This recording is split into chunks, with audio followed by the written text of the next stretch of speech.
Subscribe करें और bell दबाएं ताकि कोई खबर रह न जाए।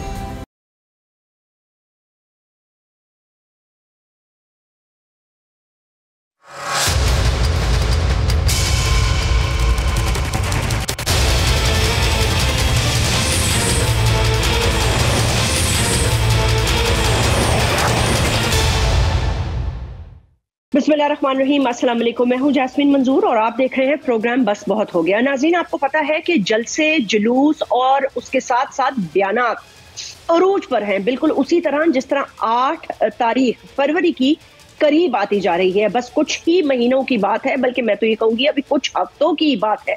जिस तेजी से वक्त गुजर रहा है कि आनन फानन इलेक्शन की डेट सामने आ जाएगी और उसके बाद हम ये देख रहे हैं कि पाकिस्तान पीपल्स पार्टी के जलसे खूब चल रहे हैं। बिलावल भुट्टो जरदारी साहब ने केपी में बहुत से जलसे किए और उन्होंने जो मर्दान में बातें की, मैं उसी से आगाज करना चाहूंगी, क्योंकि आप जानते हैं कि 16 माह पीडीएम की हुकूमत साथ रही, लेकिन ये हम सब जानते थे। 20-20 साल से सहाफत करने वाले, 15-15, 20-20 साल से लोग, 25-25, 30-30 साल से लोग सियासत कर रहे हैं और इनसे एक गहरा ताल्लुक भी बन जाता है। जाहिर सी बात है, इनके सारे पॉलिटिकल टर्म्स भी हम देखते हैं, लेकिन 16 महीने एक शायद जरूरत थी। ये कहा जा रहा था कि पाकिस्तान को बचाना था, अगर साथ न जुड़ते तो खुदा न खास्ता पाकिस्तान डिफॉल्ट हो सकता था या और मजीद मामला हो सकते थे। लेकिन पीडीएम की गवर्नमेंट टूटते ही ये बात बिल्कुल तय थी कि ये चारों पॉलिटिकल पार्टीज मुख्तलिफ डायरेक्शंस में जाएंगी और बिल्कुल तितर बितर हो जाएंगी। लेकिन इस हद तक भी एक दूसरे के साथ मैं ये कहूंगी कि रंजिश पैदा हो जाएगी। ये थोड़ा सा सवालिया निशान इसलिए हो गया है क्योंकि कुछ सेटिंग इस तरह उस वक्त बनती नजर आ रही थी कि पाकिस्तान पीपल्स पार्टी और पाकिस्तान मुस्लिम लीग नवाज शायद मिल के चलेंगे। लेकिन पीएमएलएन के आने के बाद जिस तरह उनको केसेस में रिलीफ दिया जा रहा है, जिस तरह उनके केसेस और पीर और मंगल इंपॉर्टेंट डेज होंगे मियां मोहम्मद नवाज शरीफ साहब की अपीलों के हवाले से भी, तो ये मामला पीपल्स पार्टी इस बात पर लेवल प्लेइंग फील्ड की बात करती रही। तो दूसरी तरफ एमक्यूएम पाकिस्तान और पीपल्स पार्टी का भी एक पंडोरा बॉक्स खुल गया है और अब पीएमएलएन एमक्यूएम पाकिस्तान के साथ कोई इत्तेहाद करने जा रही है। ये तमाम मामले क्या हैं इस पर बात करेंगे, लेकिन बिलावल भुट्टो जरदारी साहब ने क्या ये कहा कि अगर वही एक्सपेरिमेंट दोबारा किया गया जो 2018 में किया गया था और किसी को हमारे ऊपर दोबारा 2024 में मुसल्लत किया गया तो पाकिस्तान के लिए अच्छा नहीं होगा। साथ साथ उन्होंने ये भी कहा कि अब पुराने सियासतदानों का कोई काम नहीं, अगर पाकिस्तान बचाना है तो नए चेहरे और नए लोग जो है उनको लाना होगा और उनका इंतखाब करना होगा। जाहिर सी बात है, उनका इशारा वाज़े तौर पर अपनी तरफ था और पाकिस्तान पर पीपल्स पार्टी क्यों ना चाहेगी कि उनकी पार्टी से बिलावल भुट्टो जरदारी साहब वाज़े कैंडिडेट है कि प्राइम मिनिस्टर की कुर्सी तक वो पहुंचे। हमें ज्वाइन किया है शर्मिला फारूकी साहिबा ने, सीनियर रहनुमा पार्टी की, डिफरेंट पोर्टफोलियोज भी आपके पास रह चुके हैं प्रोविंशियल असेंबली में, मिनिस्टेरियल। सलीम ज़िया साहब सेनेटर रह चुके हैं पीएमएलएन के, एक बहुत ही पुराने और ये कहूँगी कि बहुत ही मंजे हुए सियासतदान हैं। उसके साथ साथ हमें ज्वाइन किया है मोहम्मद हुसैन साहब ने, एमक्यूएम पाकिस्तान के एक बहुत ही सीनियर सियासतदान है। बहुत बहुत शुक्रिया, अस्सलाम वालेकुम एंड वेलकम। शर्मिला, सबसे पहले गुफ्तगू का आगाज मैं आपसे कर लूंगी। मुझे ये बता दीजिएगा कि एमक्यूएम पाकिस्तान के साथ ये जो मामलात हैं ये सिर्फ लफाजी गोलाबारी तक ही हैं या मामलात इतने ही खराब हैं जितने नजर आ रहे हैं? क्योंकि वो ये कह रहे हैं कि हम एक ऐसा इत्तेहाद बनाएंगे जिसमें कराची के हवाले से या कराची की जो सीट्स हैं उस पे पीपल्स पार्टी की ग्रिप कमजोर होगी और बल्कि हम ये भी कन्विंस कर रहे हैं बकौल उनके कि पीएमएलएन को अगर जरूरत पड़े भी तो वो पीपल्स पार्टी के साथ हुकूमत ना बनाए। जी शुक्रिया जैस्मीन। देखिए, दो चीजें हैं। इत्तेहाद उन्होंने बनाया पीएमएलएन के साथ, अच्छी बात है। पॉलिटिकल अलायंसेस बनाना इलेक्शन से पहले, दिस इज द नॉर्म। और पीएमएलएन तो अपनी स्ट्रेंथ पे शायद इलेक्शन शायद सिर्फ पंजाब में लड़ने जा रही है, बलूचिस्तान में भी अलायंसेस बना रहे हैं और सिंध में भी बनाया है। जहाँ तक एमक्यूएम का ताल्लुक है, देखिए दो चीज़ें हैं। एमक्यूएम को पीएमएलएन से कोई खातिर ख्वाह फ़ायदा नहीं पहुँचने वाला, क्योंकि बिलखुसूस कराची में, सिंध को तो भूल ही जाए, पूरे सिंध में, अंदरून सिंध, लेकिन जो कराची में भी शायद ही उनके चंद 100,000 वोट होंगे। और लेकिन हाँ, एमक्यूएम की थोड़ी फोरसाइट होती है, वो ये देखते हैं कि हवा का रुख किस तरफ जा रहा है, कौन सी जमात है जो हुकूमत बनाने जा रही है, वो उसके साथ अलायंस में आ जाते हैं ताकि आगे जाके वफाक में वजारतों के अंदर जो अंदर बाट होती है वो उनमें से उनको भी कुछ हिस्सा मिल जाए। जहाँ तक ताल्लुक है पीपल्स पार्टी को से मुकाबला करने का एमक्यूएम का कराची में, तो बड़ी अच्छी बात है। हम तो चाहते थे कि बल्दियाती इंतखाबात में कराची में वो हमारा मुकाबला करें, लेकिन इन्होंने तो इलेक्शन बाइकआउट कर दिया। अल्लाह करे कि ये इलेक्शन भी ये लड़ लें, जनरल इलेक्शंस। अब बात ये है कि इन्होंने जो कराची में किया, जो मामलात हालात थे, चाइना कटिंग वगैरह, मैं इस तफसील में नहीं जाना चाहती, पूरा प्रोग्राम आपका गुजर जाएगा जैस्मीन। इन्होंने जो स्पेस छोड़ी वो आके कैप्चर की पीटीआई ने कोई काम नहीं किया, पीटीआई गायब रही। वो स्पेस जो निकली पीपल्स पार्टी ने काम किया, पीपल्स पार्टी का अल्हम्दुलिल्लाह पहले से ज्यादा एमपीएज आए, एमएनएज आए, और बल्दियाती इंतखाबात में हमारा मेयर आया। चलें अब मुकाबला करते हैं। लेकिन बात यह है कि एमक्यूएम की एक जो स्ट्रैटेजी है जो हमें समझ में आती है वो यही है कि पिछले 20 साल से वो पावर में, स्टार्टिंग फ्रॉम जनरल मुशर्रफ का दौर, और उन्होंने ये फैसला कर लिया है जो भी जमात जाएगी इक़्तिदार में उनके साथ इनको जाना है। आपको लग रहा है कि क्योंकि उनको हवाओं का रुख पता चल चुका है इसलिए वो अलायंस बनाने जा रहे हैं? Am I correct? ये आपका एनालिसिस है ना? Absolutely, this is what I am trying to tell you. Because देखें, मैच तो फिक्स नजर आ रहा है। आप अगर परसों का एडिटोरियल पढ़ लें डॉन का, तो उसके अंदर ये बड़ा कमाल और एडिटोरियल लिखा है। अब देखिए, पीपल्स पार्टी नहीं कह रही कि जी ये मैच फिक्स्ड है या वो लाडला है या सिलेक्टेड वन, ये अब हर कोई कह रहे हैं। ये डॉन में आपको डॉन का एडिटोरियल दिखाती हूँ, उसमें लिखा है रिपीट टेलीकास्ट, और ये पूरा एडिटोरियल इसके ऊपर है कि हमने कुछ नहीं सीखा 2018 के इलेक्शन से। मैंने अपने पॉइंट्स में लिखा हुआ है 2018 से 2024 रिपीट टेलीकास्ट। रिपीट टेलीकास्ट है। 2018 में इमरान खान को चूज किया था, अब द चोजन वन इज मियां साहब, और हमने कुछ नहीं सीखा। और इसमें ये लिखा है कि हमें तो दुख हो रहा है पीपल्स पार्टी पे, जिन्होंने बड़ी कोशिश की कि अनडेमोक्रेटिक फोर्सेस को पीछे रखें, पीडीएम बनाई। लेकिन जैस्मीन, बात यह है कि अगर आप बिकने को तैयार हैं तो फिर खरीदार तो बहुत है ना बाजार में। अगर आप जमहूरियत को अंडरमाइन करते रहेंगे और अपनी स्ट्रेंथ के ऊपर इलेक्शन नहीं लड़ेंगे, आप बेसाखियों का इंतजार करेंगे और बेसाखियों के पीछे जाएंगे, तो फिर ये होता रहेगा पाकिस्तान में। ये हकीकी जमहूरियत पाकिस्तान में कब आएगी? और अगर नहीं आती तो फिर आप सब जिम्मेदार हैं जो जो सिलेक्ट होते चले जा रहे हैं। नहीं तो जो जो सिलेक्ट हो रहे हैं उनको फिर उसका फाइनल मतलब है ऑब्वियसली, और ये तो सारे मंजे हुए सियासतदान हैं, और मियां साहब तो अब चौथी दफा प्राइम मिनिस्टर बनने के ख्वाहिशमंद नजर आ रहे हैं, और हवाओं का रुख भी जिस तरह चल रहा है, जो नजर भी आ रहा है, बाकी अल्लाह बेहतर जानता है कौन किसको निकलता है, किस तरह वोट डलता है और किस तरह अचानक पॉलिटिकल सिनेरियो चेंज हो जाता है। लेकिन मोहम्मद हुसैन साहब, पाकिस्तान पीपल्स पार्टी का मौक़िफ़ आपने सुन लिया, वो ये कह रहे हैं कि ये कोई कौमी एजेंडा नहीं है, आप इत्तेहाद सिर्फ उसके साथ बनाना चाहते हैं जो आपको लगता है कि हुकूमत में आ रहा है। और उन्होंने ये कहा कि अगर आप चाहते तो आप इलेक्शन लड़ते, फिर आपने इलेक्शन बाइकआउट क्यों कर दिए? सबसे पहले जैस्मीन, आपका बहुत बहुत शुक्रिया कि आपने अपने इस प्रोग्राम में मुझे मदद किया, और आपके तवज्जो से इस प्रोग्राम को देखने और सुनने वालों को मेरी जानिब से अस्सलाम वालेकुम। जैस्मीन, देखें, हर सियासी पार्टी को अपनी फिक्र करनी चाहिए कि इलेक्शन किस तरह लड़ना है, अवाम की सपोर्ट, अवाम की हमदर्दी किस तरह हासिल करनी है, किसके साथ जाना है, किसके साथ नहीं जाना, किसके साथ जाने में फ़ायदा है, किसके साथ जाने में नुकसान है। ये पीपल्स पार्टी को तो हमने इख्तियार नहीं दिया कि पीपल्स पार्टी हमारी फिक्र करे कि हम अगर नून लीग के साथ कोई वर्किंग रिलेशनशिप बनाते हैं या सीट एडजस्टमेंट करते हैं या किसी किस्म की आपस में मुफाहमत पैदा करते हैं, तो इनको तो हमने इख्तियार नहीं दिया कि ये उसके ऊपर सवाल उठाएं। इन्हें अपनी फिक्र करनी चाहिए। मैं तो जैस्मीन कल से परेशान हूँ बिलावल जरदारी साहब की तकरीर सुनकर, कि कल जो बिलावल जरदारी साहब ने जो कल तकरीर की और उसमें जिस तरीके से उन्होंने रियासती इदारों को या पाकिस्तान की केयरटेकर गवर्नमेंट को धमकाने की कोशिश की या ब्लैकमेल करने की कोशिश की, जो इनकी हमेशा से पुरानी रविश रही है। कल उन्होंने कैटेगोरिकली अपने जलसे में कहा कि जी हम पर इल्ज़ाम लगाया जाता है कि जी 71 में बांग्लादेश टूट गया तो सिंधु देश भी बन सकता है, किर्गिस्तान भी बन सकता है। ये जो कल इन्होंने जो टोन इस्तेमाल की है, ये ब्लैकमेलिंग वाली और रियासती इदारों को दबाव में लाने के लिए और केयरटेकर गवर्नमेंट को दबाव में लाने के लिए, क्योंकि इनको लग रहा है कि इनकी जो साबिका कारकर्दगी है सिंध में भी और पूरे पाकिस्तान में, जिसकी वजह से सिंध के शहरी इलाके हों या देही इलाके, वो सब तबाह बर्बाद हैं। और यही वजह है कि इस वक्त सिंध में पाकिस्तान पीपुल्स पार्टी आइसोलेशन का शिकार है, बिल्कुल तन्हाई का शिकार है। इनके साथ किसी सियासी मजहबी पार्टी इनके साथ खड़े होने को तैयार नहीं है।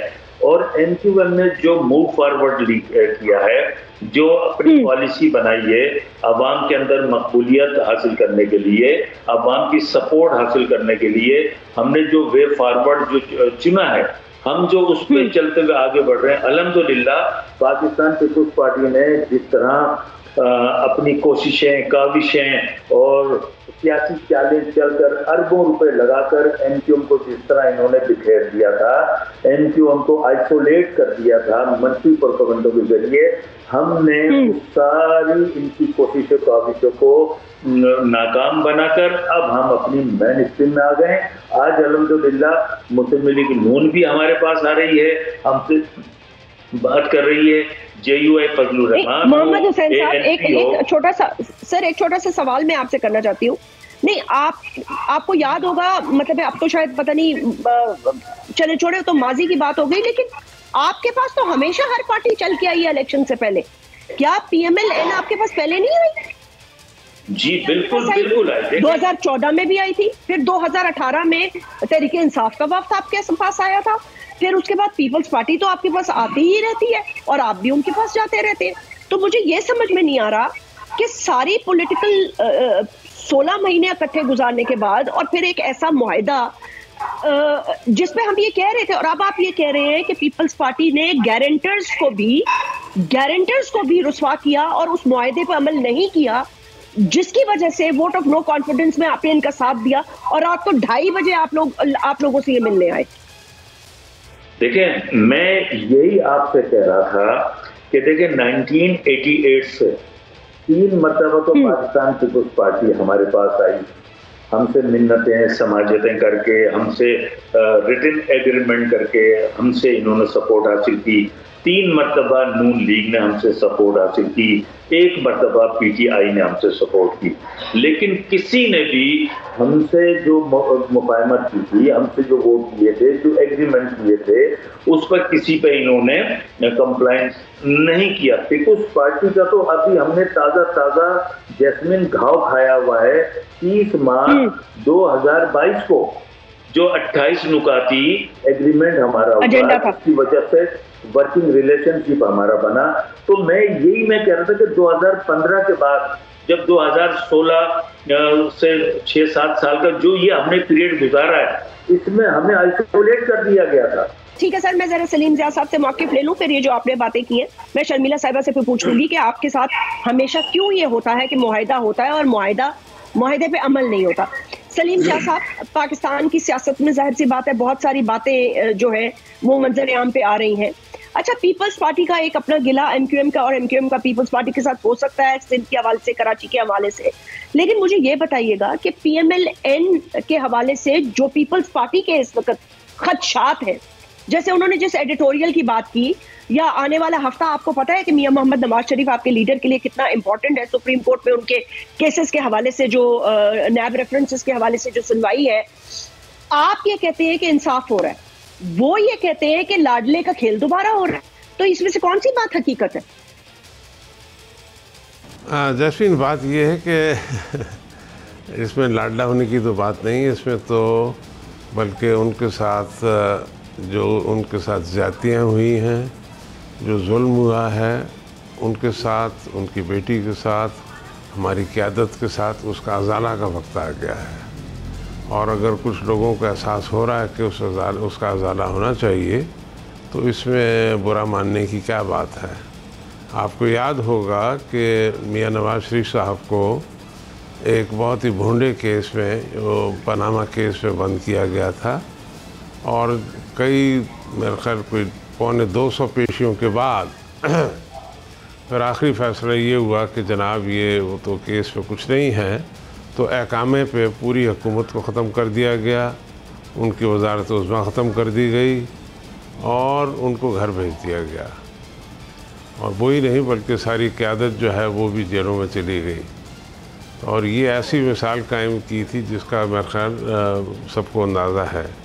और अगर अब उसका अज़ाला हो रहा है, हाँ वो कोर्ट्स की तरफ से हो हुकूमत की तरफ से हो या अदारों की तरफ से हो, नहीं सलीम, जैसे कोर्ट की तरफ से हो तो समझ में आता है, लेकिन एक प्रोविंशियल गवर्नमेंट की तरफ से जिसका काम सिर्फ इलेक्शन कराना है, उनकी तरफ से अगर हो तो जाहिर सी बात है कि ना पॉलिटिकल पार्टीज को समझ में आएगा ना हमें समझ में आएगा। लेकिन कोर्ट्स के हवाले से जाहिर सी बात है इंसाफ मिलना चाहिए। अगर केसेस गलत थे तो आने वाले मेरे ख्याल से फिर मंगल को हेयरिंग है मियां मोहम्मद नवाज शरीफ साहब की। नहीं, मैं समझता हूँ कि इसमें पीर हो या मंगल हो, बहरहाल पेशियाँ तो भुगतनी पड़ती हैं सियासत में, उसमें कोई वज़ाका नहीं है, लेकिन इंसाफ होना चाहिए। इंसाफ होता हुआ दिखना चाहिए कि इंसाफ हो रहा है। और बीच में आपने देखा कि जो पिछले 2-3 साल रहे उसमें उनके साथ ज़बरदस्त किस्म की नाइंसाफ़ी होती रही, उनकी पार्टी के लोगों के साथ नाइंसाफ़ी होती रही, जेलों में डाले गए, ज़मानतें नहीं होती रहीं और 6-6 महीने 8-8 महीने पूरी ज़मानत रही। ये बात अपनी जगह पर, लेकिन वो बात कहीं रह ना जाए। मैं बिलावल साहब की बहुत इज़्ज़त करता हूँ, एहतराम करता हूँ, एक नौजवान अच्छा कायद है, लीडर है, पार्टी का को चेयरमैन भी हैं, वो बाइखलाक भी हैं। लेकिन कल जो उन्होंने मर्दान में एक गुफ्तगू की, वो मेरी समझ से थोड़ी आगे चली गई। बाकी चीज़ें तो मोहम्मद हुसैन साहब ने कर दी हैं। एक उन्होंने कहा कि जो पुराने सियासतदान हैं वो सारी बुराइयों का उनकी वजह से है, रुकावट उनकी वजह से है। मैं हैरान हुआ कि उन्होंने ये कैसे कह दिया, क्योंकि उनके खुद ही वालिद मोहतरम बहुत सीनियर सियासतदान हैं, मंजे हुए सियासतदान हैं, और उनकी पार्टी में बहुत लोग ऐसे हैं जो 40-50 साल से पार्टी के अंदर हैं और वो बड़ी वफ़ादारी के साथ अपनी पार्टी के साथ वफ़ादारी कर रहे हैं। तो ये कहना कि ये पुराने सियासतदानों की वजह से सारे मसाइल हैं पाकिस्तान के अंदर, ये कहना मैं समझता हूँ थोड़ी सी ज़्यादती है। ठीक, शर्मिला साहिबा, आपने सलीम इत्तेहाद बना रहे हैं और मोहम्मद, सॉरी जी जी सलीम भाई आप कंप्लीट कर बना रहे हैं, दीगर पार्टीज के साथ भी बना रहे हैं।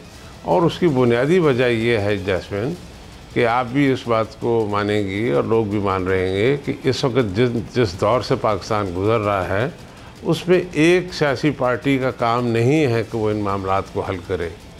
ये हम सबको मिलकर करना पड़ेगा और तब जाकर हम किसी किनारे पहुंच सकेंगे। अभी बलूचिस्तान में गए तो वहाँ पर पीपल्स पार्टी के भी लोग थे, वो लोग भी, उन्होंने भी और दूसरे बहुत सारे लोगों ने भी मुस्लिम लीग नून में शमूलियत इख्तियार की, और ये उन्होंने बाखुशी की है क्योंकि वो समझते हैं कि इसी में उनका फ़ायदा है, इसी में उनकी सूबे का फ़ायदा है, क्योंकि सूबा बहुत ही बुरी तरह मार खा रहा है। मैं सर शर्मिला साहिबा की तरफ वापस जाती हूँ because she has to answer. उन्होंने बल्कि दो पॉलिटिकल पार्टीज के लोगों को जवाब देना है। शर्मिला साहिबा, मैं चाहूंगी पहले आप मोहम्मद हुसैन साहब का जवाब दे दें। ये बार बार आप लोगों पे इल्जाम लगाया कि आप मुआहदे करते क्यों हैं अगर आपको मुआहदों का पास नहीं रखना होता। और दूसरा इस पे भी बता दीजिए कि बिलावल भुट्टो जरदारी साहब की जो तकरीर है उसके दो पहलुओं पे कुछ तनकीद हो रही है। एक वो सिंधु देश वाली जो बात थी उस पर तनकीद हो रही है, और एक ये जो सियासतदानों के हवाले से उन्होंने, I believe he meant younger blood, लेकिन दूसरे पार्ट पे लोगों को एतराज है।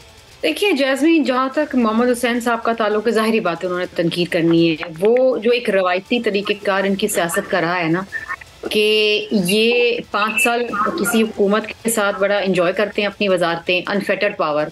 और मेरे साथ ये सिंध काबीना में 2 बार रह चुके हैं और हमें पता है कि ये कितनी फोर्सफुली जो है ये अपनी बातें मनवाते हैं।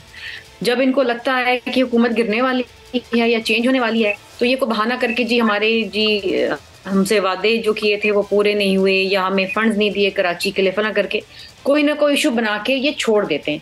ये जब इन दिनों देखा कि इमरान खान की हुकूमत भी गिरने वाली है, वोट ऑफ नो कॉन्फिडेंस जो है वो कामयाब हो जाएगा, ये वहां से भी झगड़ा करके निकल आए और फिर आराम से पीडीएम की हुकूमत के साथ जो है वो उन्होंने कोलिशन बना ली और बैठ गए वजारतों में। सो इनकी किसी भी बात के अंदर वजन नहीं रहा। यही वजह है कि इनके वोट भी टूटे, इनकी जमात भी टूटी, बहुत सारे इश्यूज इनके साथ हुए, बिकॉज ये जो कहते हैं वो करते नहीं है और जो करते हैं वो कहते नहीं है। सो ये रही इनकी बात। दूसरी बात है बिलावल भुट्टो जरदारी साहब की बात है, उन्होंने कहा ही मेंट द न्यू ब्लड, कि आपने वही पुराने चेहरे कई बार देख लिए हैं। इस वक्त जो मुल्क के मौजूदा हालात हैं, न्यू वर्ल्ड ऑर्डर है, कोविड के बाद एक नई सिचुएशन आई है, फिर ये फ़लस्तीन की जो जंग है इसके बाद सिचुएशन कुछ और है, और पाकिस्तान के अंदर आपने वही चेहरे देख लिए बार बार सीनियर्स को। Give a chance to the blood. The younger generation, लोग नौजवान की आदत को देखना चाहते हैं, उनके पास out of the box solutions हैं, नई तर्ज अमल के। पुराने सियासतदान रिवायती तौर से सोचते हैं, वही उनके तरीक़ेकार हैं हुकूमत करने के, लेकिन जो नई जनरेशन है, जो नई क़यादत है, नौजवान क़यादत है, वो उसके पास बहुत सारे ऐसे इनोवेटिव आइडियाज़ हैं जिससे वो इस मुल्क की यूथ को मुतवज्जा कर सकते हैं। इस वक्त यूथ बड़ी मायूस है जैस्मिन, आपके 125 मिलियन वोटर्स के अंदर 44% जो है वो यूथ है, और ये वही कैप्चर करेगा इस दफ़ा का इलेक्शन जो इस यूथ के लिए प्रोग्राम्स लेकर आएगा। वो बड़े मायूस है, वो मुल्क छोड़ने की बात करते हैं, कई जो इनके पास वसाइल है वो मुल्क छोड़ के चले गए। आपने इनको अपॉर्चुनिटीज देनी, इनको मौके देने हैं, इनको आगे लेकर आना है। How do you do it? A young leader will do it ना। पुराने लोग तो पुरानी बातें करेंगे और पुराने लोगों को साथ लेके चलेंगे ना, इसमें कोई बुराई नहीं है, उनकी अपनी एक्सपीरियंस है, उनका अपना विजडम है, वो अपनी जगह पर है। लेकिन इसके साथ साथ इसके हरगिज़ ये मतलब नहीं है कि जो नौजवान की आदत है उसको मौका ना दिया जाए, तो बिल्कुल उसको मौका देना चाहिए। बिल्कुल देना चाहिए, I completely agree with you. लेकिन वो ये कह रहे हैं, मोहम्मद हुसैन साहब ने साथ ये भी कहा कि आपकी तकरीर से ये लग रहा था, या एक शायद वो, मैं यही कहूंगी कि शायद क्योंकि पहले उन्होंने कहा जा रहा था दीवार से लगाया जा रहा है, फिर ये आप रिपीट टेलीकास्ट की हमने बात कर ली, फिर लाडला प्लस की बात कर ली, अब और आपने सुना होगा कि मैंने सलीम जिया साहब से ये सवाल किया है, और आपको भी अच्छी तरह पता है शर्मिला कि 3 महीने पहले ये लोग, बहुत सारे लोग पीपल्स पार्टी से राब्ते में थे, बल्कि हमें इत्तला भी आ गई थी कि ये पीपल्स पार्टी ज्वाइन कर रहे हैं या करेंगे, और कमिटेड भी थे। अब कमिटमेंट बदल गई, वो एक अलग बात है। बट हैविंग सेड दैट, वो ये कह रहे हैं कि जो इदारों पे ब्लैकमेल या करने की कोशिश की गई या दबाव डालने की कोशिश की गई कि अगर 71 में खुदा न खास्ता पाकिस्तान टूटा था तो फिर सिंधु देश भी बन सकता है, ये वाला पार्ट तकरीर में क्यों था? नहीं, देखिए बात ये है जैस्मिन, ये जो रिपीट टेलीकास्ट है ना, ये वही चीज़ इस वक्त हो रही है। बहुत से लोग बलूचिस्तान में पीपल्स पार्टी के अंदर शमूलियत अख्तियार करने जा रहे थे, इसी तरीके से पंजाब के अंदर जो PTI से लोग जा रहे थे वो पीपल्स पार्टी में आ रहे थे, वहाँ पर IPP बना दी गई, यहाँ पर उनको कह दिया कि जी आप PMLN ज्वाइन करेंगे। जब हम ये शिकायत करते हैं ना कि लेवल प्लेइंग फील्ड, इसका मतलब ये है कि सबको बराबरी की सतह पर मौका देना, किसी को फेयर एंड फेवर के साथ इलेक्शन में ना जाने दें।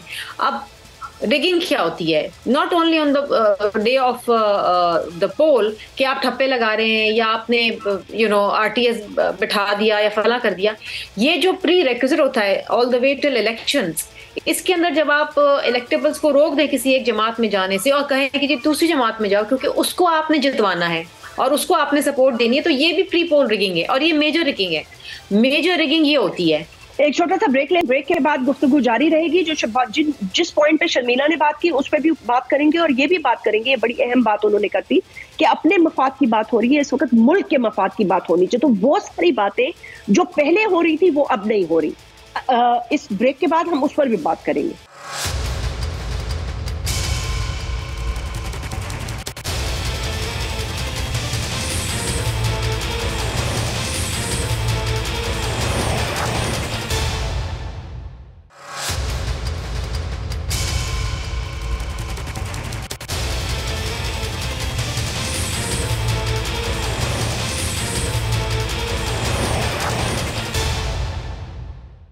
वेलकम बैक नाज़रीन। अपने मफाद की बात हो रही है, पाकिस्तान की बात नहीं हो रही, जबकि बात असल में ये होनी चाहिए थी कि तमाम पॉलिटिकल पार्टीज 1 पॉइंट एजेंडा पर बात करती, ये बात करती कि पाकिस्तान की मईशत के हवाले से एक 10 साला प्लान क्या होगा, एक जामे प्लान क्या होगा। वो काविशें जो आज अफवाज पाकिस्तान के सरबराह कर रहे हैं, जैसे उल्मा के मशाइख से और दीगर लोगों से मिलने के बाद जो उन्होंने एक मैसेज दिया, वो पॉलिटिकल पार्टीज का काम है कि वो ये सारे काम करें। इक़्तिदार में आने से पहले भी ये काम हो सकते हैं लेकिन काम नहीं हो रहे। मोहम्मद हुसैन साहब ये बताइएगा कि वैसे तो मैं सलीम जिया साहब से ये बात पूछूंगी, लेकिन जो बात शर्मिला साहिबा ने की, जाहिर है थोड़ा बहुत हमें भी पता है और काफी हद तक आपको भी पता होगा कि इलेक्टेबल्स भी हवाओं का रुख देख लेते हैं।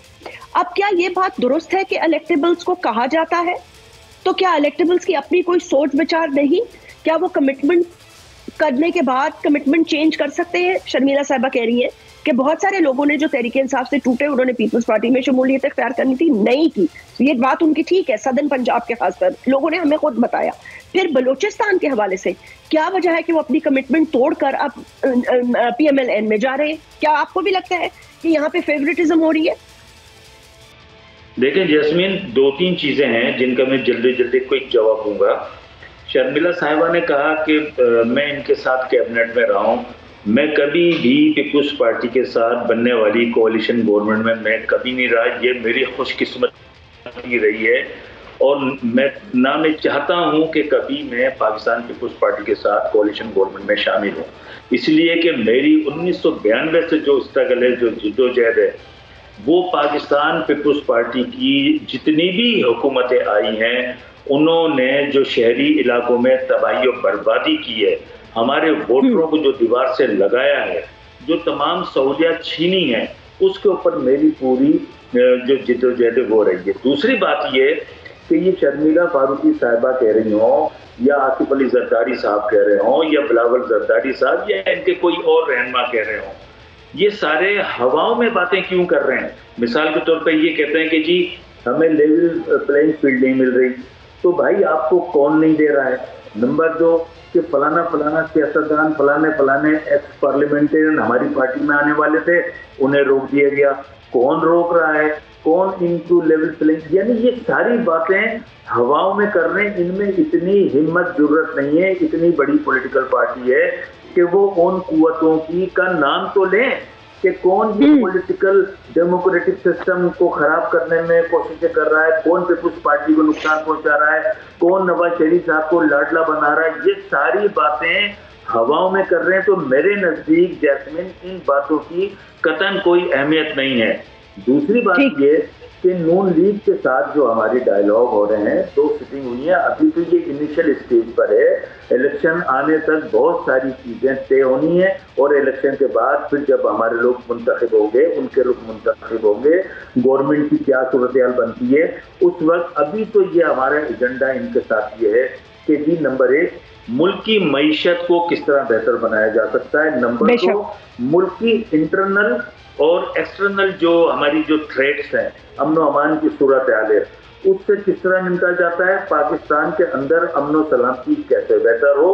कराची जो पाकिस्तान का सबसे बड़ा शहर है, जो इकोनॉमिक हब है, 70% रेवेन्यू वफाक को देता है, 95% से ज्यादा रेवेन्यू सिंध को देता है, उसको किस तरीके से डेवलप किया जाए ताकि वो पाकिस्तान की और मईशत के अंदर मजीद मजबूत रीढ़ की हड्डी साबित हो। तो ये इस किस्म की जो नेशनल इश्यूज हैं और जो हमने अपना एक सबसे बड़ा इशू रखा है वो ये रखा है कि अब हमें कॉन्स्टिट्यूशनल अमेंडमेंट करवानी है वफाकी हुकूमत के साथ जो भी आएगी, कि हमें किस तरह कॉन्स्टिट्यूशनल प्रोटेक्शन चाहिए। ये मुआहदे वगैरह जैस्मिन जिसकी मैंने मिसाल दी कि 7 मरतबा हमारे मुआहदे हुए, किसी पे अमल नहीं हुआ। आइंदा भी अगर हम इस किस्म के एग्रीमेंट करेंगे उस पर कोई अमल नहीं होगा। हम चाहते हैं कॉन्स्टिट्यूशनल प्रोटेक्शन हो, लोकल गवर्नमेंट को एम्पावर करवाएं कॉन्स्टिट्यूशन के जरिए।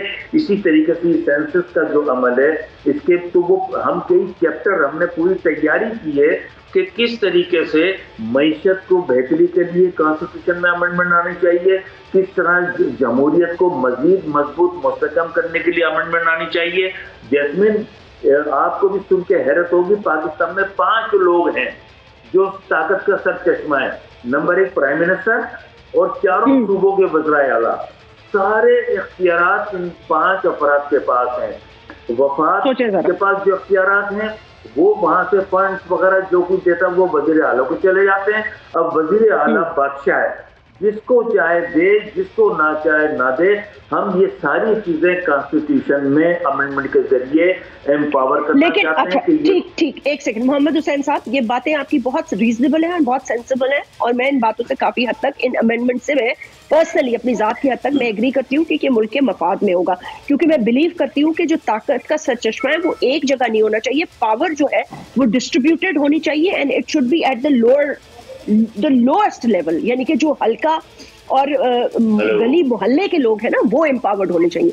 लेकिन ये कॉन्स्टिट्यूशनल अमेंडमेंट्स कौन करेगा? इसके लिए तो आपको मेजॉरिटी गवर्नमेंट चाहिए, और कौन आपका साथ देगा इसमें? क्या PMLN के साथ जो इत्तेहादियों के साथ जो बातचीत हुई है उन्होंने वो अभी तो आपसे मुआहदा कर लेंगे और आपकी सपोर्ट के लिए शायद वो हामी भी भर ले, लेकिन आपको लगता है कि हुकूमत में आने के बाद अगर कोई भी दूसरी पॉलिटिकल पार्टी एक बड़ी ऑपोजिशन जमात होती है तो वो ये आपको अमेंडमेंट्स कर देंगे? देखें जैस्मीन, हमारी जिम्मेदारी है कि हम कोशिश करें। अब PMLN से जो हमारी बातें हुई हैं, ये सारे इश्यूज के ऊपर उन्होंने सब चीज़ को एग्री किया है। खास तौर पर ये जो मैं लोकल गवर्नमेंट एक्ट की बात कर रहा हूँ, ये local government act provincial authority है, ये प्रोविंस को अथॉरिटी देता है। और लोकल गवर्नमेंट के हवाले से जो कॉन्स्टिट्यूशन में आर्टिकल 140 है, उसमें सिर्फ 3 लाइनें हम पूरा एक चैप्टर बनवाना चाहते हैं कि जो कुछ भी ये थर्ड ईयर ऑफ गवर्नमेंट है, चाहे इनकी फाइनेंशियल अथॉरिटी हो, पॉलिटिकल अथॉरिटी हो या डेवलपमेंट अथॉरिटी हो, ये जितनी भी इख्तियारात हैं ये कॉन्स्टिट्यूशन में प्रोटेक्टेड हों। जिस तरीके से वफाकी गवर्नमेंट बनती है उसी कंडीशन के साथ बल्दियाती हुकूमतें भी बननी चाहिए।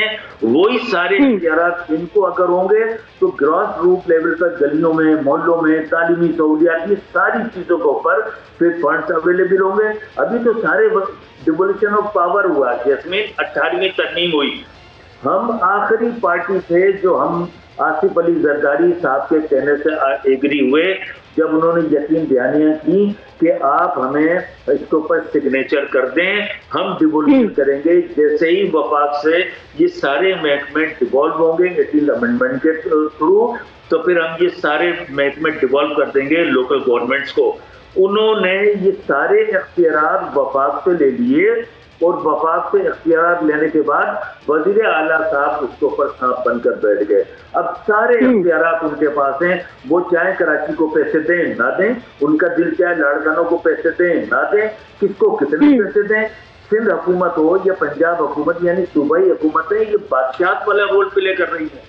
तो हम ये कॉन्स्टिट्यूशन के जरिए ये डिस्ट्रीब्यूशन भी चाहते हैं, ये डिवोल्यूशन भी चाहते हैं। लेकिन मोहम्मद हुसैन साहब, जो कॉन्स्टिट्यूशनल अमेंडमेंट्स की आप बात कर रहे हैं, जो डिवोल्यूशन आप चाहते हैं, जो आप एम्पावर करना चाहते हैं, ये सिर्फ एक सूबे की हद तक तो नहीं होगा ना, ये फिर पंजाब में भी होगा, ये बलोचिस्तान में भी होगा, ये KP में भी होगा, ये गिलगित बल्तिस्तान में भी होगा, पाकिस्तान के हर कोने कोने में होगा। तो जहां बाकी पॉलिटिकल पार्टीज मौजूद है, क्या वो भी ये चाहती हैं? आपके खाली चाहने न चाहने से थोड़ी ये होगा।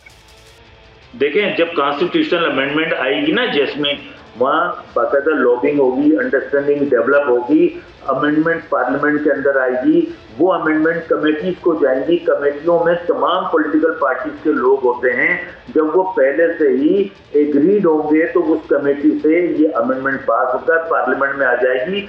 यही तो हमारी अब कोशिशें काबिश हैं। अब हमने ये तय किया हुआ, ना तो हम मिनिस्ट्रियाँ लेंगे ना हम एग्रीमेंट करेंगे। हम अब ये समझते हैं जो कॉन्स्टिट्यूशनल जो प्रोटेक्शन है, जो बाई अमेंडमेंट आ सकती है, हम उसके ऊपर काम कर रहे हैं। और हमने ये और इसकी अश्योरिटी आपको PMLN ने दी है, जो मुलाकातें हुई हैं इसकी, इस अमेंडमेंट की अश्योरिटी उन्होंने आपको दी है कि वो करना चाहते हैं। जी, अंडरस्टैंडिंग है इसके ऊपर। जैस्मीन, मोहम्मद हुसैन साहब बात कर रहे हैं, जिस अमेंडमेंट की ये बात कर रहे हैं, कॉन्स्टिट्यूशनल अमेंडमेंट की, और जिस हवाले से सारे वो कह रहे हैं कि एक उनके साथ भी अंडरस्टैंडिंग है।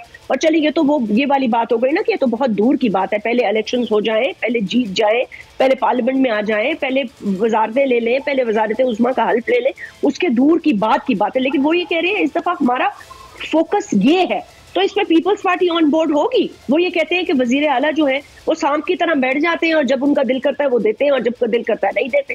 फंड्स के वो कुल मालिक होते हैं। पिछले 20 साल से इक़्तिदार में हैं, कई पॉलिटिकल पार्टीज के साथ ये फेडरल कैबिनेट में भी बैठे हैं, प्रोविंशियल कैबिनेट में भी बैठे हैं, ठीक है। आज तक इन्होंने कॉन्स्टिट्यूशन अमेंडमेंट की बात नहीं की है। दूसरी चीज ये है, ये चाहते हैं कि इनको अनफेटर्ड पावर्स हों, सारे फंड्स इनको मिलें, जिस तरीके से चाहें ये खर्च करें। ऐसा नहीं होता।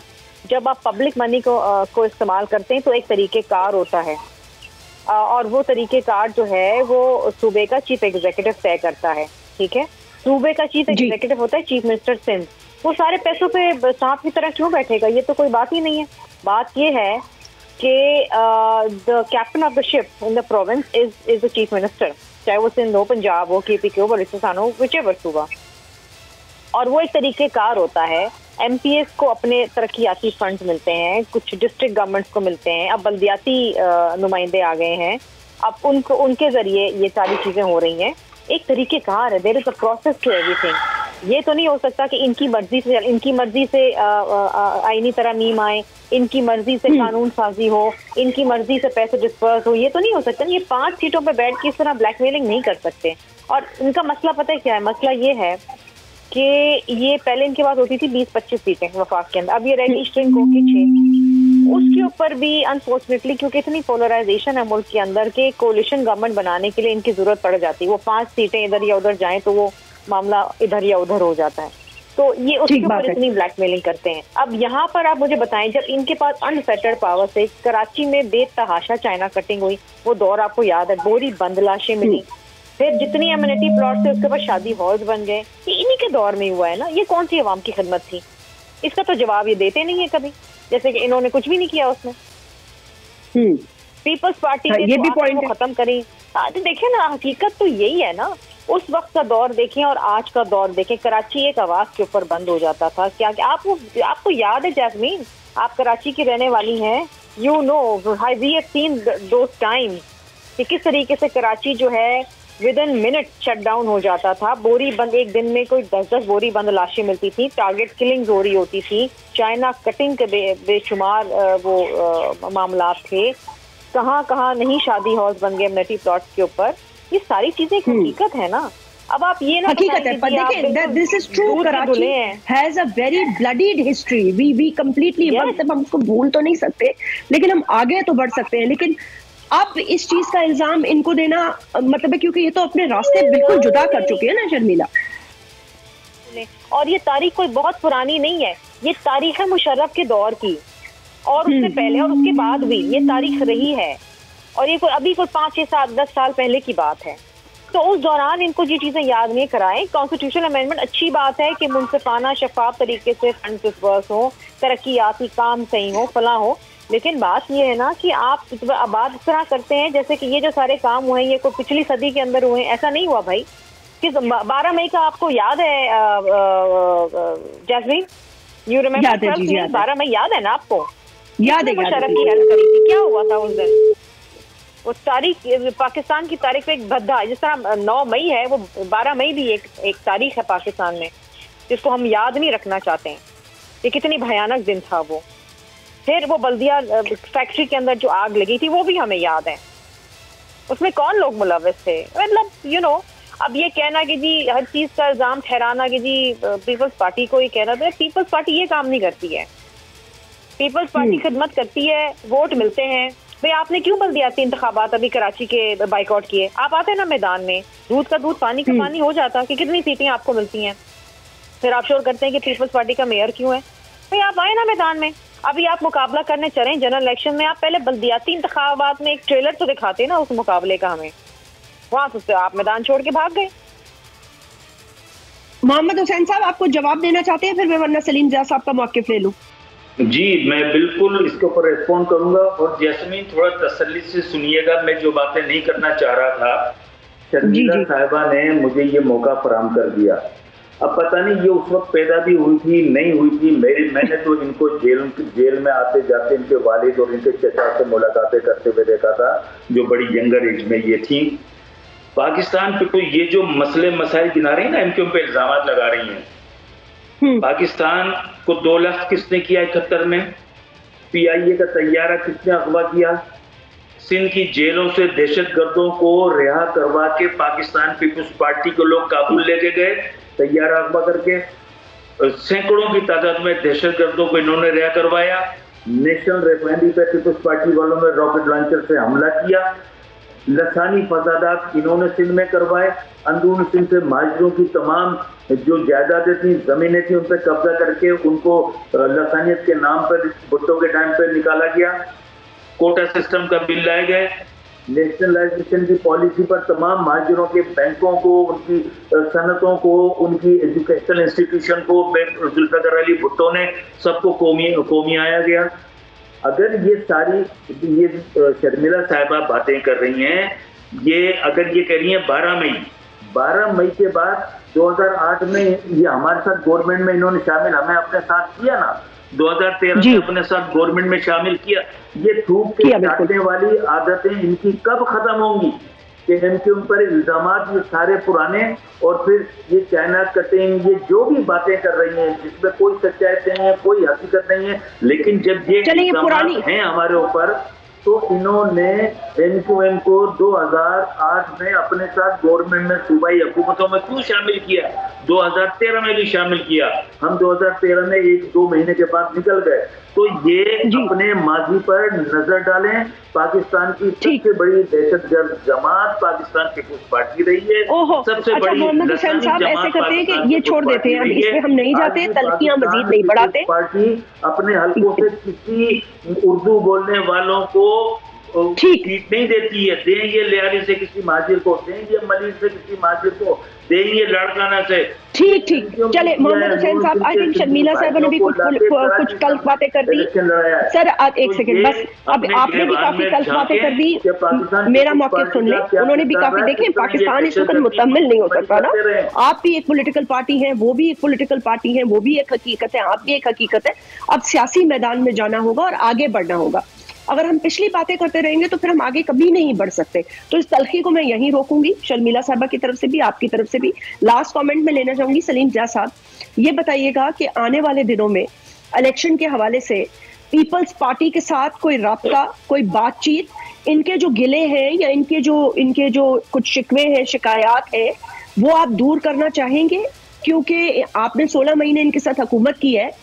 बिलावल भुट्टो जरदारी साहब एक कप के फॉरेन मिनिस्टर थे और एक बड़े अच्छे फॉरेन मिनिस्टर थे। लेकिन मैंने पहले भी अर्ज किया था कि हमारे देखें पार्टी की मंशूर कमेटी के जो चेयरमैन हैं इरफान सिद्दीकी साहब, सेनेटर हैं, उन्होंने 2-3 अहम प्रेस कॉन्फ्रेंसेस में और फ्लोर ऑफ द हाउस में भी कहा है कि ये बहुत मुमकिन है कि अगर अभी नहीं, इलेक्शन से पहले नहीं, तो इलेक्शन के बाद पीपल्स पार्टी से पहले क्यों नहीं सलीम जा साहब, जरूरत अभी है ना, बाद में क्यों? बाद में तो हुकूमत बनाने के मामला आ जाएंगे, अभी क्यों नहीं बात हो सकती?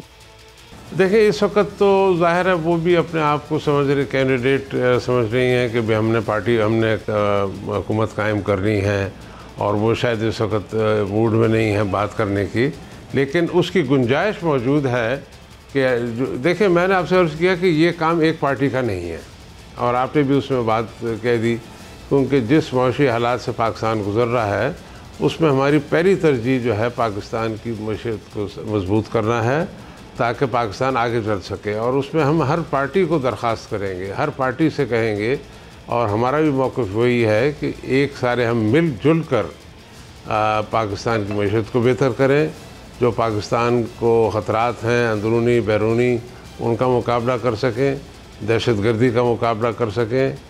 बेशक आपको पता है जैसे जैसे इलेक्शन नजदीक आएंगे सब बातें होती रहेंगी, लेकिन सलीम जिया साहब बहुत बहुत शुक्रिया। यहाँ पे मैं आपका, शर्मिला साहिबा का और मोहम्मद हुसैन साहब का शुक्रिया अदा करना चाहूंगी। नाज़रीन, प्रोग्राम के इस सेगमेंट में पाकिस्तान में होने वाली एक बड़ी डेवलपमेंट और एक बड़ी स्टोरी के हवाले से हमने आज दावत दी है। पाकिस्तान के नामवर उलमा में आपका शुमार होता है डॉक्टर अल्लामा रागिब नईमी साहब हमें ज्वाइन कर रहे हैं इस सेगमेंट में, और इख्तिताम करने से पहले हम चाहते थे कि इस बहुत ही अहम मौजू पर हम बात कर सकें। आप जानते हैं कि कल जो जनरल हेडक्वार्टर्स रावलपिंडी है उसमें chief of the army staff general Asim Munir ने मुल्क के तमाम उलमा जो है उनको दावत दी, और मुझे लगता है कि ये बहुत ही एक अच्छा और मस्बत कदम था। अब इसके 2-3 सीधा पॉइंट्स में पढ़ देती हूँ और फिर अल्लामा साहब ज्यादा बेहतर रोशनी डाल सकेंगे कि इसका मकसद क्या था, और उसके बाद मतलब मकसद तो जाहिर सी बात है हमें पता क्या था, लेकिन उलमा अकराम पाकिस्तान के आगे इस मैसेज को किस तरह बढ़ाएंगे। एक तो ये कहा गया इस अहम डेवलपमेंट में कि रियासत के अलावा किसी भी और ग्रोह की तरफ से किसी भी तरह की ताकत का इस्तेमाल पाकिस्तान के लिए काबिल कबूल नहीं। ये बिल्कुल बेहतरीन बात है। उसके अलावा मजहबी तौर पर, सूबाई तौर पर, इलाकी तौर पर, लासानी तौर पर, नस्ली तौर पर किसी भी तरह जो है वो इससे ऊपर नहीं है, और पाकिस्तान के लिए सब बराबर है। और इसमें अकलियतों के हवाले से भी आप जानते हैं कि उन्होंने बड़ी इंपॉर्टेंट बातें की। उसके अलावा उन्होंने 2-3 और भी अहम पहलुओं पर बात की और ये भी कहा कि किसी भी जत्था ग्रोह को अब पाकिस्तान के हवाले से कोई खास जो माइंडसेट है वो या उसके खिलाफ पाकिस्तान के इदारों के खिलाफ कोई हथियार उठाने की इजाजत नहीं दी जाएगी। अलामा साहब बहुत बहुत शुक्रिया वक्त निकालने का, ये एक बहुत ही अहम डेवलप जो चीदा पॉइंट्स थे उस हवाले से मैंने बात की, लेकिन मैं चाहूंगी कि माहौल पर आप रोशनी डालिए।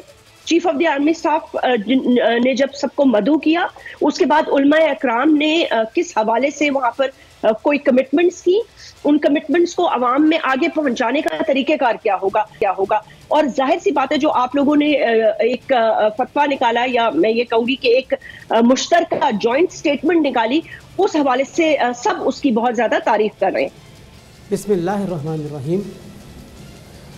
सबसे पहली बात तो ये है कि रियासत जो कि किसी भी इलाके के ऊपर कायम होती है और उसमें रहने वाले सारे के सारे शहरी उसे अपनी माँ का तसव्वुर देते हैं, और उलमा और मशाइख भी चूँकि रियासत पाकिस्तान में ही रहते हैं और वो कभी भी ऐसी बात नहीं सोच सकते जो कि रियासत पाकिस्तान के मफाद के ख़िलाफ़ हो।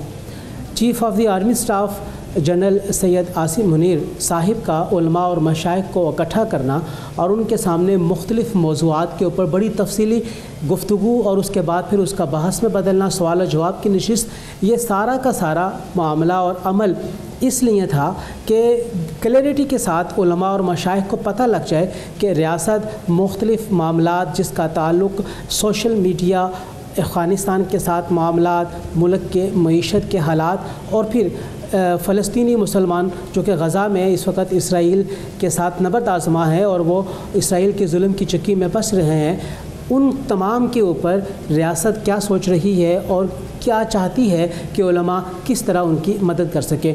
उलमा ने जनरल सैयद आसिम मुनीर साहब की गुफ्तगू सुनने के बाद उनकी गुफ्तगू से इत्तफ़ाक़ किया और कहीं पर भी कोई सवालात रेज़ किए उलमा ने तो जनरल साहब ने उसका बड़ा तसल्ली और तशफ़ी के साथ जवाब दिया और उस पस मंज़र को वाज़ेह किया जिस पस मंज़र के तहत कल की मीटिंग बुलाई गई। पूरे पाकिस्तान से कमोबेश 150 से ज़ायद उलमा और मशाइख इकट्ठे किए गए GHQ के कमांड एंड कंट्रोल जगह के ऊपर और वहाँ पर बड़ी तफसीली ब्रीफिंग दी गई। फिर मुल्की मईशत के हवाले से बात हुई और ख़ास तौर पर इस बात को बयान किए और ख़ास तौर पे आपने जो रियासत के हवाले से बात की उसके ऊपर भी रोशनी डालने का बहुत बहुत शुक्रिया। नाज़रीन, यहीं पे आज के प्रोग्राम का अख्तिताम होता है।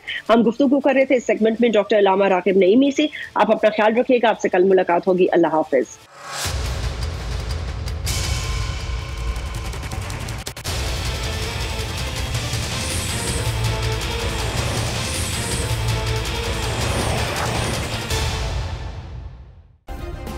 सब्सक्राइब करें और बेल दबाएं ताकि कोई खबर रह न जाए।